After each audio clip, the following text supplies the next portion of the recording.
Good morning, Chris here, Griffiths Heating. Should probably be in church today, but because it's plumbing and heating, we're on site doing the Sunday hustle. Got some nice cool studio lighting here. Well, not really, just a cool site light. Sunday hustle today is going to involve getting this boiler filled. It's the Glowworm Compact 28, and it doesn't come with a filling loop, and I finished the job yesterday and I forgot to pick up a filling loop because I usually fit valents that come with filling loops. So picked up a filling loop this morning, Sunday morning, thank God for Screwfix, and got the boiler on. You can see the condenser runs internally into there. That's all going to be lagged. That's an outside tap. These are going to be lagged. I had a little bit of Armaflex in the van, so we'll get some more Armaflex on that because it just looks better and it's a proper job. So yeah, let's get that filling loop connected onto there and get the system filled. So what I always like to do before we fill up, I'm sure everyone else does as well, even though I've been around all the radiators and tightened them, there's always that nagging doubt in your mind that you've forgotten to do something. So first things first, we'll go around all the radiators, check the valves are tight, check the valves are open, and check that the vents are tight as well. So that's what we're going to do now. So we've gone round and we've tightened up all the radiator valves and the ones downstairs, and set the lock shields from one turn open from fully closed. One thing I'm trying to do more this year, I mean, we all say we do it, but I can guarantee 90% of us don't, is make sure you got the correct delta T temperatures coming back to the boiler. Delta T is basically the difference between the flow and return temperature, and what most plumbers do, I'm guilty of this, just fit the radiator, lock shield wide open, and TRV wide open, and you get what you get, which isn't the correct way to do it. We know it's not the correct way to do it, but time constraints dictate that you just get what you get, and 99.9% of the time it doesn't really make any difference that anyone will notice. But what I have noticed, I was a service engineer for a local firm for 5 years, and they didn't ever set delta T's, and you'd come to some boilers and they'd be super clean inside, like they'd be 10-15 years old, and the heat exchanger would be spotless inside. And then you'd come to some boilers, the heat exchanger would just be dry, crispy, and just full of black pieces of shit and just not in very good condition. And I used to think to myself, well, what's the difference between one or the other?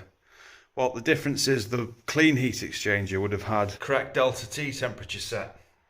Just completely by fluke, it probably had a decent delta T, which meant the boiler was condensing properly, and that condense rushing through the heat exchanger cleans out the heat exchanger and extends the life of the boiler. Well, not extends the life, but makes servicing easier because the heat exchanger is naturally cleaned by the condenser into the water. So moving on to this year, I'm going to get a bit more scientific and technical with one, water management, water quality management of the systems. You shouldn't really have to use inhibitor on the system. If it's a new system, there should be no reason to use inhibitor, as long as you're managing your water quality on every service, and setting the correct delta T's and just getting the system to work perfect.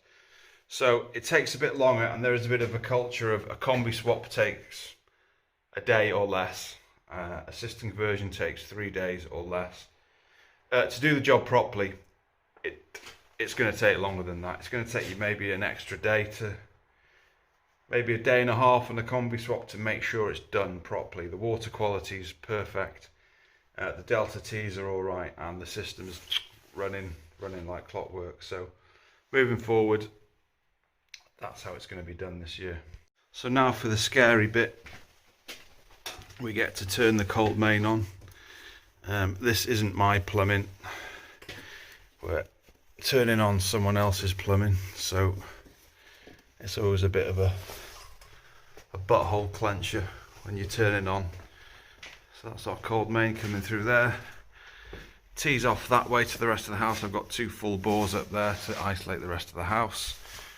Hot coals back to the boiler. The mess above the boiler that we've had to connect onto. And down here. So, right, let's get the main on. So, yeah. Turn the main on, and within seconds, someone else's plumbing is fucking leaking. Happy days. So what's going on there? Looks like they put the HEP, the speed fit, onto a painted pipe.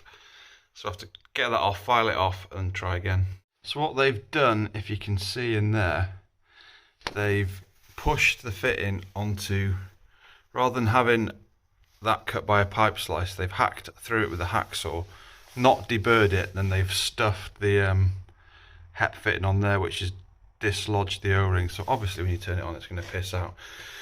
Now, what also can happen is, with DIY, is they don't realise these lock into position. And if you try and push the pipe into there without in the lock position, you can dislodge the O-ring in there, push it out, and then obviously it doesn't seal and it pisses out everywhere. So fingers crossed they haven't done that throughout the property on these fittings. If it does leak, they're getting charged for it, because I haven't charged to put their work right. I've only charged to connect the boiler and fill and commission. So let's see. Let's get this repaired and take it from there. So we've rasped,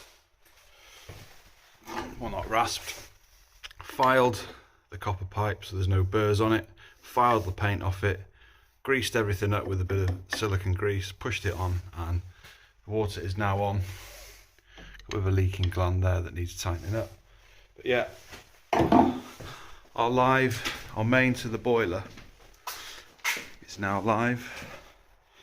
That should be a fuse spur. Sparky's going to swap that over. So power on, no pressure, F22 to be expected, so start pressurizing the system. So we've just started filling, and we've already got a leak on the system. Just to remind you, I didn't fit this, someone else fitted this. Twats. To add insult to injury, they've gone and stacked a load of plasterboards on top of where the pipe run is. So we've moved the boards from there to there, picked up the entire floor because it was all, oh, I don't fall down the gap, and there's an elbow in there that hasn't been seated correctly. Both sides weren't pushed in. Not a good start, not a good start. That was the elbow that's leaking, so repaired that one, put 0.3 of a bar in it. Now this one started leaking, as you can see, for fuck's sake. Speed fit is easy to use as long as you know how you're using it. So it's not really DIY, it's not idiot proof. So yeah, I have to drop the pressure and sort that one out now. So we've pulled this elbow apart now, and as you can see, what they've done, they haven't pushed the pipe in square to the fitting, and they've caught the O-ring and kinked that, pushed it out, and then it obviously doesn't seal because the whole fitting relies on that O-ring to work. You can see there, kinked and caught. So I have to repair that now, try and get it pushed in square. Get some lube on it, push it in so it slides in, doesn't catch the O-ring. Job's a good one. We've got another leaker up here. Again, same problem, haven't pushed the pipe in square, caught the O-ring, and it hasn't gone full socket.